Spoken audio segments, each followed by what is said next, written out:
Hi friends, welcome back to our channel. ఈరోజు ఈ వీడియోలో ఇంత చిన్న ఫ్యాబ్రిక్ ముక్కలతోని మంచి టెక్నిక్ యూజ్ చేసి ఈజీగా ముఖ్యంగా బిగినర్స్ కోసం థ్రెడ్ పైపింగ్ ఎలా రెడీ చేసుకోవాలో చూపిస్తాను. ఇందులోనే రెండు రకాలుగా అంటే invisible thread piping, normal thread piping రెండు చూపిస్తాను. సో బిగినర్స్ అయితే అస్సలు స్కిప్ చేయకుండా చూడండి, చాలా ఇన్ఫర్మేటివ్గా ఉంటుంది వీడియో. సో మనం వీడియోలోకి వెళ్ళిపోదాం. ఇక్కడ మనకి రెండు చిన్న చిన్న ముక్కలు మిగిలినాయి కదా, సో వీటిని మనం ఇలాగే కట్ చేసుకుంటే చిన్న పీసెస్ వస్తే, అట్లా కాకుండా మంచి టెక్నిక్ చెప్తాను చూడండి.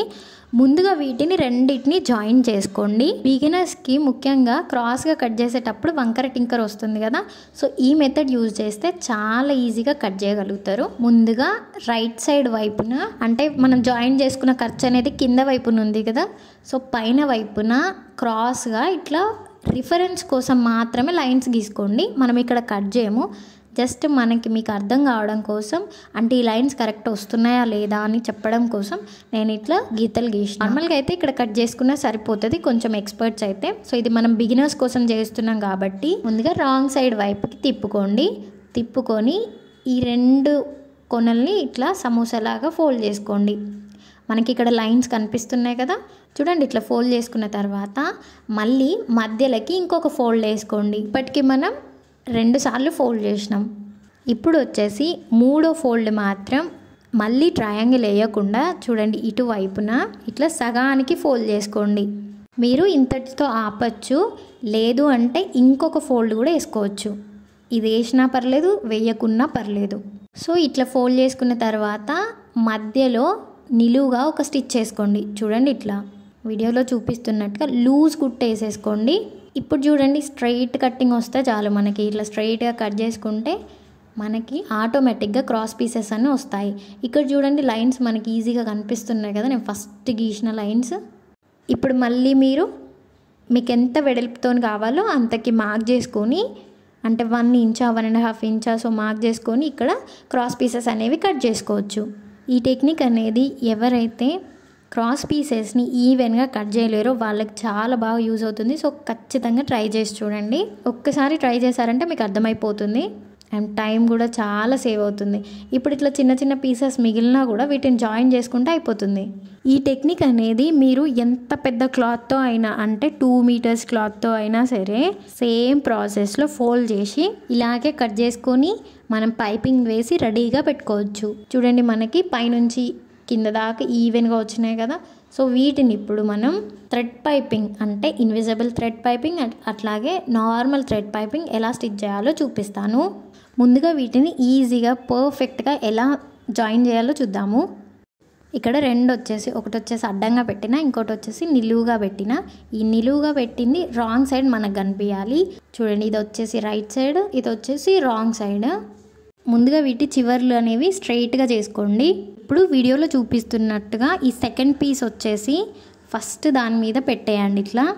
అండ్ ఇక్కడ కిందున్న పీస్ ఉంది కదా, అది 1/4 ఇంచు బయటకు ఉండాలి. అండ్ పైన ఉన్న పీస్ కూడా 1/4 ఇంచు పైనకు ఉండాలి. చూడండి ఇట్లా.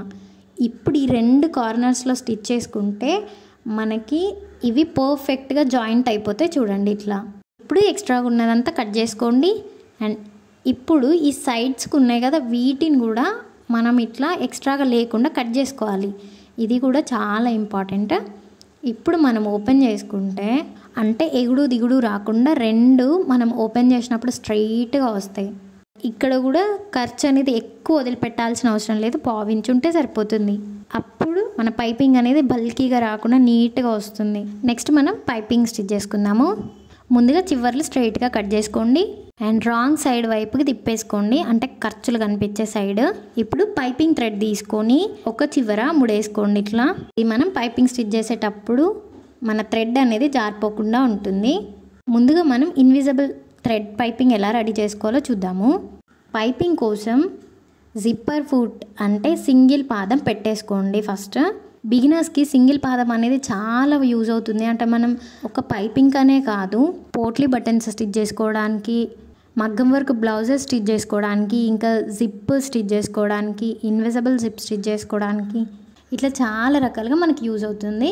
ఇక్కడ మన పైపింగ్ చూసినట్టయితే జస్ట్ ఈ థ్రెడ్ని మనం తీసుకున్న క్రాస్ పీస్ మధ్యలో పెట్టేసి సమానంగా ఫోల్డ్ చేసి స్టిచ్ చేసుకుంటూ వస్తున్నా. ఇక్కడ కొన్ని పాయింట్స్ గుర్తుపెట్టుకోండి. స్టిచ్ లెంత్ అనేది తక్కువ పెట్టేసుకోండి, అంటే 1 నుంచి 2 వరకు పెట్టేసుకోండి. ఇంకొకటి, ఈ జాయింట్స్ ఉన్నాయి కదా, అక్కడ మనం ఈ ఖర్చుని ఎటుదట్టే ఓపెన్ చేసుకోవాలి. ఇంకొకటి, పైపింగ్ని లాగొద్దు గట్టిగా, జస్ట్ సపోర్ట్ ఇస్తూ స్టిచ్ చేసుకుంటూ రావాలి. చూడండి ఇట్లా. అండ్ థ్రెడ్ని మనం ఎప్పుడైతే మధ్యలో పెట్టినాం కదా, సో అది జరగకుండా ఒక చేత్తో సపోర్ట్ ఇవ్వండి, మధ్యలోనే ఉండేలాగా. చూడండి ఇట్లా. ఇక్కడ మన వేలితోని పైపింగ్ బయటకి జరగకుండా జస్ట్ అక్కడ ఫ్యాబ్రిక్ మీద ఆ పైపింగ్ బయటకు రాకుండా నొక్కి పట్టుకోవాలి అండ్ స్ట్రైట్గా స్టిచ్ చేసుకుంటూ వచ్చేయాలి. అంతే, మన ఇన్విజిబుల్ పైపింగ్ అనేది రెడీ అయిపోయింది. సో మనం ఇట్లా రెడీ చేసి పెట్టుకుంటే నెక్స్ట్కి అయినా లేకపోతే స్లీవ్స్కి అయినా దేనికైనా మనం యూజ్ చేసుకోవచ్చు. ఇక్కడ నేను క్రాస్ పీస్ కట్ చేసేటప్పుడు మన స్కేల్ విడ్త్, అంటే మన స్కేలు 1.5 ఇంచులతో ఉంటుంది కదా, దానంత మందం కట్ చేసిన. కానీ నాకు ఇక్కడ ఇంత ఖర్చు అనేది అవసరం లేదు. సో మన ఇన్విజిబుల్ థ్రెడ్ పైపింగ్కి 1/2 ఇంచ్ ఉంటే, అంటే పైపింగ్తో సహా 1/2 ఇంచ్ ఉంటే సరిపోతుంది. చూడండి. సో ఇప్పుడు మనం ఈ ఎక్స్ట్రా ఖర్చును అనేది కట్ చేసుకొని పెట్టుకోవాలి. చూడండి, ఈవెన్గా కట్ చేసుకోవాలి. ఇటు చివరి నుంచి అటు చివరి దాకా ఒకే ఖర్చు మెయింటైన్ చేసుకుంటూ కట్ చేసుకుంటే మనం పైపింగ్ మన డ్రెస్కి కానీ బ్లౌజ్కి కానీ యాడ్ చేసినప్పుడు మనం ఇదే ఖర్చు మెయింటైన్ చేసుకుంటూ స్టిచ్ చేసుకుంటే చాలా పర్ఫెక్ట్గా ఇన్విజిబుల్ పైపింగ్ అనేది మనం స్టిచ్ చేసుకోగలుగుతాం. ఇప్పుడు నార్మల్ థ్రెడ్ పైపింగ్ ఎలా స్టిచ్ చేయాలో చూద్దాము. సేమ్ జాయింట్స్ ఎక్కడున్నాయో అక్కడే ఖర్చు 1/2 ఇంచ్ మందమే కట్ చేసుకోండి. నెక్స్ట్ వచ్చేసి చివర్లు స్ట్రైట్గా కట్ చేసుకోండి. సేమ్ ఇందాకట్లాగే పైపింగ్ అనేది ముడేసుకోండి చివరిన. మనం ఇన్విజిబుల్ పైపింగ్లో ఇట్లా థ్రెడ్ అనేది మధ్యలో పెట్టి సమానంగా ఫోల్డ్ చేసుకున్నాం కదా, ఇక్కడ అట్లా కాకుండా ఏదైనా ఒక్క సైడ్ నుంచి స్టిచ్ చేసుకుంటాం. ముందుగా ఇందాకట్లాగే క్రాస్ పీస్ జాయింట్స్ అనేవి మనకి కనిపించేలాగా పెట్టండి.